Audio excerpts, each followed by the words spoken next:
Today, I'll walk you through how to add line breaks and DAX measures in Power BI, even if you're a total beginner or just need a quick refresher.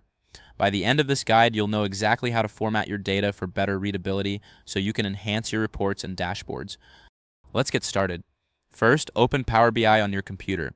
This is the platform where you'll be making your data transformations. Once Power BI is open, navigate to the Home tab and click on Transform Data. This action will take you to the Power Query Editor where you can manipulate your data. Next, choose the table where you want to apply the line break.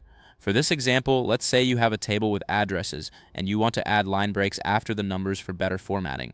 As you can see, I've added dots here after the numbers and the addresses. These dots will be replaced with line breaks, making the data much easier to read. Now, click on the Transform tab at the top of the screen. This tab contains all the tools you need to modify your data. From there, select Replace Value.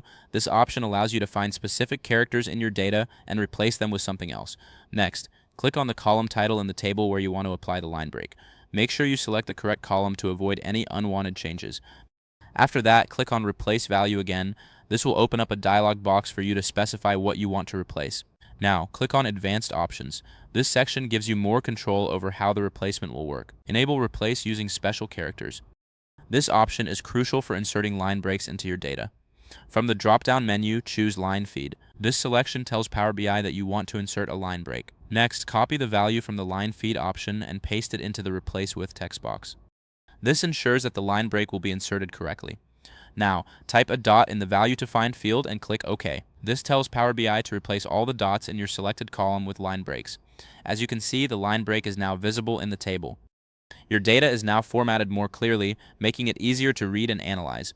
If this helped you out, please give the video a thumbs up. If you run into any issues, leave a comment below. Subscribe for more actionable guides. Thanks for watching.